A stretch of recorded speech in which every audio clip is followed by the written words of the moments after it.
Your Bitcoin is bleeding money right now. While you're holding, you're losing over $1,000 every single month for every $100,000 of Bitcoin that you own. Not from price drops, from doing absolutely nothing with your Bitcoin. Let me show you exactly how much money you're leaving on the table. So while you're holding Bitcoin in your wallet, earning 0% per year, just seeing price appreciation, there's a select group of investors that are earning 15% per year from lending Bitcoin and using liquidity positions. That's over $1,000 per month on every $100,000. And to put that in perspective, the compounded growth also pays off over time. For every $100,000 of Bitcoin that you own, assuming that Bitcoin were to go nowhere, it were to stay at its exact same price, not even go up whatsoever, you're missing out on 16.1% compounded growth per year. Here's the thing, while your Bitcoin sits in your wallet earning 0% per year, just seeing price appreciation, there's a select group of investors that are earning 15% per year on their Bitcoin. To put that in perspective, on $100,000 over the course of 3 years, you are missing out on $56,000 of yield. And that doesn't even factor in any price appreciation. It's not just the short-term $1,100 per month that you're missing out on, it's the long-term compounded growth. Now, what if we mix in some price appreciation here and assume that Bitcoin goes up by roughly 30% per year right now? That right there puts you at $343,000. But the thing is, if you are not earning yield on your Bitcoin, then you are only coming out to $219,000, meaning that you are leaving well over $100,000 on the table just by strictly holding Bitcoin. Now, there are not great lending rates for Bitcoin either. For example, I have $44,000 of wrapped Bitcoin over on Aave right now, which is the top DeFi platform. It's earning me less than 0.01%. In other words, it is earning me nothing. And I'll tell you why I do this in just a second and how you can still capitalize on this, but also other opportunities to earn 15% per year on your Bitcoin. But here's what really hurts. I have a client who was in your exact position, a $500,000 portfolio sitting idle, and now he's generating an extra 20 to 30% in cash flow per year using the same Bitcoin that he already owned. The difference is he stopped letting his Bitcoin gather digital dust and he actually put it to work. Now look, I need to be brutally honest with you. Every single day that your Bitcoin sits in that wallet doing nothing, you're getting poorer. Not because Bitcoin is dropping, but because inflation is eating you alive while everyone else is making money. Yes, Bitcoin and other crypto assets are also inflationary. Think about this, missing just the top 10 performing days of Bitcoin each year cost you 100% of your annual gains. What if I told you there's a way to make money even when Bitcoin does absolutely nothing? Because right now, Bitcoin has been stuck between $110,000 and $120,000. Smart money has been earning double-digit returns on the exact same Bitcoin that you're holding, but they're not smarter than you, they just know something that you don't. Now here's what they're doing that you're not. They're using 3 simple strategies to turn their dead Bitcoin into an income-generating machine. One of these being Bitcoin lending at roughly a 5% APY. It's a safe and steady strategy that generates you income. In this instance, there's $169 million assets under management for this specific position. But the thing is, on this specific platform, there's a minimum deposit of 25 BTC and you need to be an accredited investor. I'll show you some other opportunities too. There's also Bitcoin liquidity pools, this one doing a 40% APR. These are higher returns, but also a little bit higher risk, and we'll dive into what that looks like as well. And then there's also being able to borrow against your Bitcoin so you can multiply the amount of Bitcoins that you have exposure to, or in other words, leverage your exposure, which is what I'm doing over on Arbitrum on Aave. Combined, these strategies can easily generate you 15% per year on your entire Bitcoin stack. That's $1,100 roughly per month on every $100,000 that you have invested instead of the big fat zero that you're earning right now. And the thing is, this grows the actual amount of Bitcoin that you have, not just the dollar value. So when Bitcoin appreciates, you have compounded interest. Now, before I break down exactly how each strategy works, I want to mention something. I actually created a complete YouTube video that shows my entire DeFi portfolio system.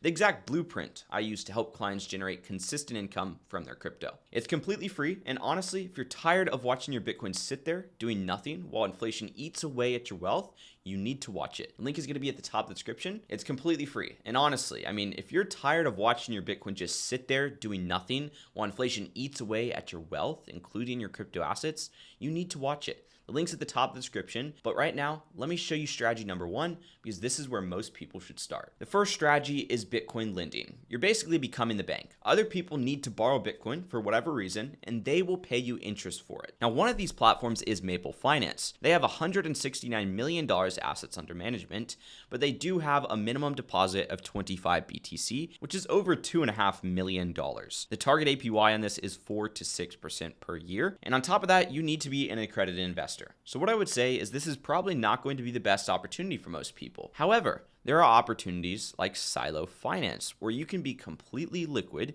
you don't have to wait till maturity dates, and you can earn about 5% on average on your Bitcoin. Taking a look at Silo Finance, which is a lending market, meaning you lend out your assets and other people can borrow those assets. And in turn, they pay you to borrow those assets. Pretty simple concept. Silo Finance has $519 million across all assets supplied, which goes far beyond Bitcoin. You have Ethereum, you have stablecoins, and other types of assets. Now looking here, we can get about 7.8% on this BTCB vault on Avalanche, which has $23 million invested into it. There's XBTC with about an 8% APR, which has $30 million in supplied assets. There's BTCB over here with a 6.7% APR and $29 million in supplied assets. These are all different markets that you can participate in. And you'll notice as we go down this list, some of these markets are on different networks. Like we have Sonic over here. And if we keep on scrolling, we have Arbitrum and Ethereum and other Avalanche markets. My recommendation would be to stick to the ones over on Avalanche because that's where the best returns are, but that's also where the most money is right now. Now I'm going to begin to plot these yields on a spreadsheet. That way you could see the ones that I would personally be comfortable including in my portfolio. Now, besides Silo, we also have liquidity pools. One of these being the Bitcoin B to USDC liquidity pool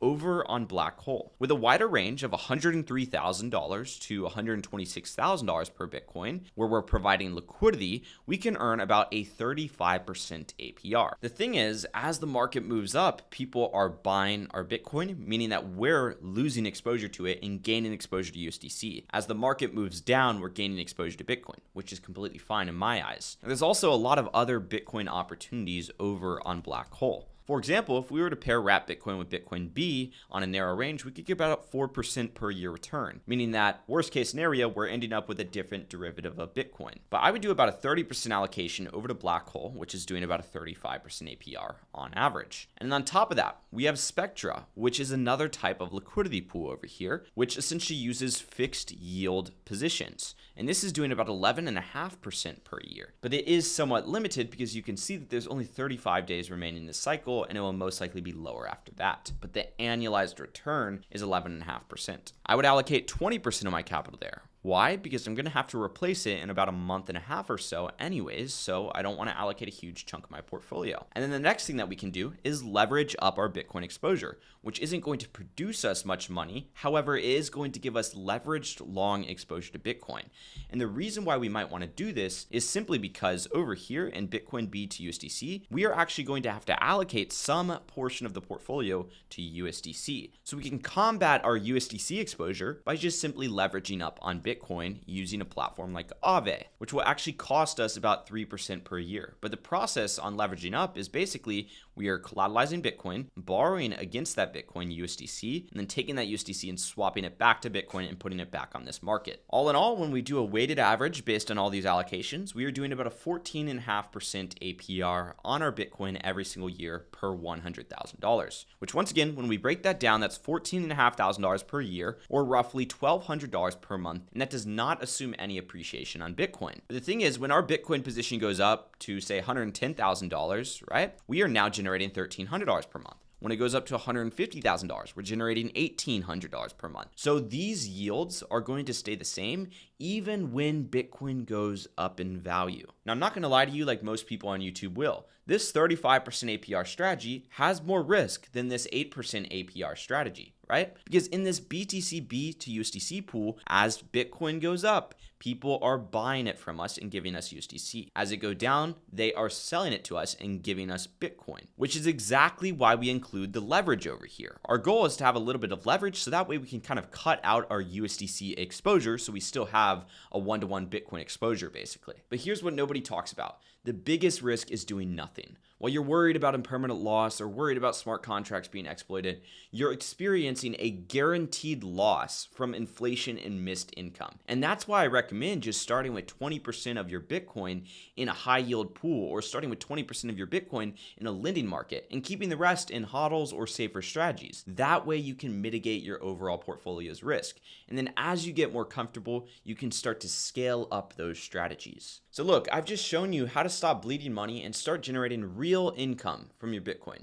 But honestly, this is all just scratching the surface. The complete system I use with my clients, the DeFi portfolio system, goes way deeper. So I'd highly recommend you click on that video on the screen somewhere, take a look at that, and learn more about these different strategies and platforms. If you're serious about making your crypto work for you instead of just sitting there losing value to inflation, you need to watch that video. The link's going to be at the top of the description. Because here's the thing, every day that you wait is another day that you're losing money. Another $1,000 per month on that $100,000 that you'll never get back. So stop letting your Bitcoin bleed money, click that link, watch the complete system, and start earning the income that you deserve.